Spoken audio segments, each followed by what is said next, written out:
Bem-vindos, irmãos e irmãs, à reflexão do Evangelho deste domingo, Mateus 16, de 13 a 19. Hoje a Igreja celebra a festa de São Pedro e São Paulo. É transferido para este dia de domingo para que todos os cristãos possam celebrar com alegria esta festa grandiosa desses grandes homens, Pedro e Paulo, que são considerados colunas da Igreja. Pedro recorda mais a instituição, Paulo, o carisma e a pastoral. Exerceram atividades diferentes em campos diferentes. Desentenderam-se também. Apesar de divergirem dos pontos de vista e na visão do mundo, o amor de Cristo e a força do testemunho os uniram na vida e no martírio. Em ambos, quer na vida, quer no martírio, prolongam-se a vida, paixão, morte e ressurreição de Cristo. Conheceram e experimentaram Cristo de formas diferentes, mas a única e o único e idêntico o testemunho que deram de Jesus. Por isso, são figuras típicas do cristianismo, ou seja, do cristão, com suas fraquezas e forças. Fortes no anúncio, foram corajosos até o fim no testemunho de Jesus. O Evangelho de Mateus mostra aqui a missão de quem conhece Jesus. Quem é Jesus? Jesus é o Messias plenamente humano, a ponto de enfrentar a morte. Pedro, pedra sobre a qual Jesus edificará a sua igreja, torna-se pedra de tropeço. Foi chamado de Satanás porque não pensa as coisas de Deus.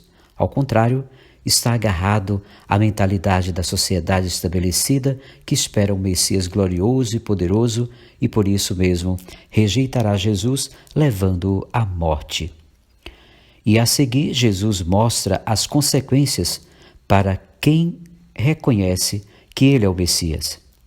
Em síntese, o reconhecimento de Jesus Messias conduz ao testemunho e à cruz. O processo de Pedro é um processo de conversão que o leva a identificar sua vida com a do Mestre. O grande desafio é este: deixar de querer um Messias feito à nossa imagem e semelhança para nos tornarmos discípulos à imagem e semelhança de Jesus, Messias servo. Quem é Jesus? Jesus e os discípulos estão no território de Cesareia de Filipe, região habitada por pagãos. Ela recorda o início da atividade de Jesus e seu objetivo primeiro. Jesus leva seus discípulos para longe de Jerusalém, o centro do poder político, econômico e ideológico. Cesareia de Filipe é uma espécie de periferia e terra que espera um anúncio qualificado acerca de quem é Jesus. É a partir dessa realidade, longe da influência ideológica do centro, que os discípulos são estimulados a dar uma resposta plena de quem é Jesus. Grave pergunta: será que nós poderemos dizer plenamente quem é Jesus se estivermos comprometidos com os centros de poder? O episódio tem dois momentos. No primeiro, Jesus pergunta aos discípulos o que as pessoas dizem a respeito dele. A resposta revela a diversidade de opiniões, todas insuficientes para responder à pergunta: quem é Jesus? Ele é visto como o simples precursor dos tempos messiânicos. Percebe-se que circula na sociedade uma imagem distorcida de quem é Jesus exatamente por causa de sua humanidade. Ele se apresenta como filho do homem, ou seja, filho de Deus, filho da humanidade.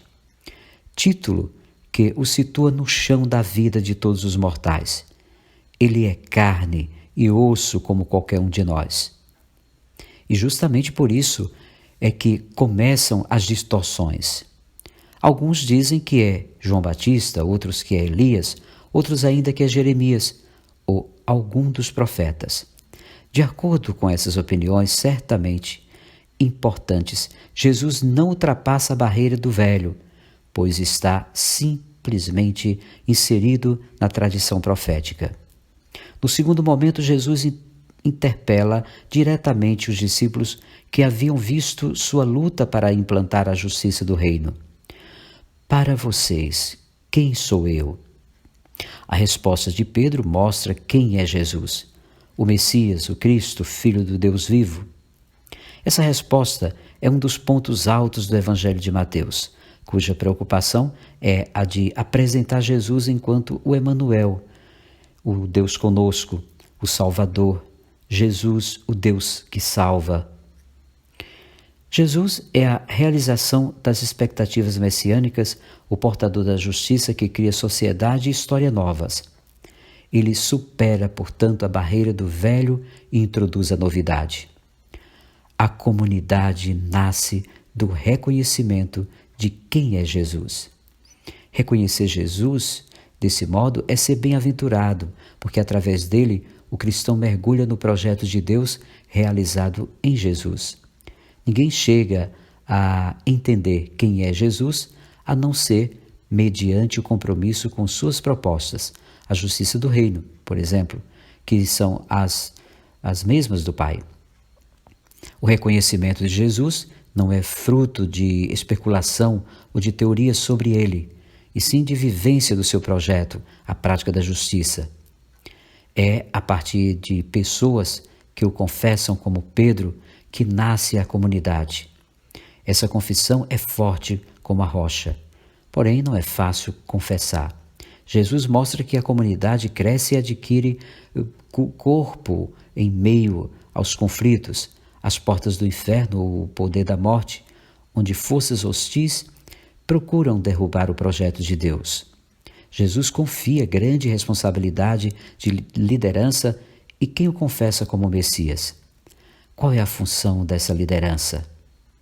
Em primeiro lugar, conservar em meio aos conflitos decorrentes da prática da justiça a firme convicção de que o projeto de Deus irá triunfar. O poder da morte, a justiça não vai vencer. A primeira função do líder é, pois, manter de pé a esperança da comunidade em torno da justiça que inaugura o reino. E isso, evidentemente, não se faz com palavras ou só com palavras. Em segundo lugar, mediante o contínuo processo de confissão, testemunhar que a salvação e a vida provêm de Deus. O aspecto de conversão está bem demonstrado, onde Jesus mostra como realiza seu messianismo através do sofrimento, rejeição e morte, ou seja, enfrentando o centro do poder que mantém a injustiça causadora da morte do povo. E Pedro, antes pedra de edificação, se torna Satanás, pois propõe um messianismo alternativo, já rejeitado por Jesus no episódio das tentações. Especialmente, a conversão de Pedro e dos cristãos é a conversão ao Cristo que sofre, é rejeitado e morre por causa de sua luta pela justiça do reino. Confessar é aderir a ele com todas as consequências.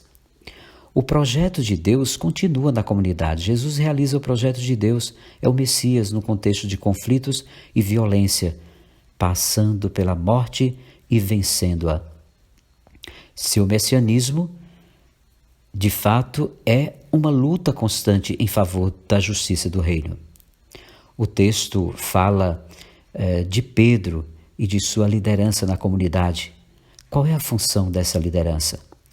É ser o ponto de união da comunidade que Cristo edificou em sua vida, morte e ressurreição. É organizá-la para que seja a continuadora do projeto de Deus. É ser aquele que, a partir da prática do Mestre, leva a comunidade ao discernimento e aceitação daquilo que promove a vida e da rejeição de tudo o que patrocina e provoca a morte.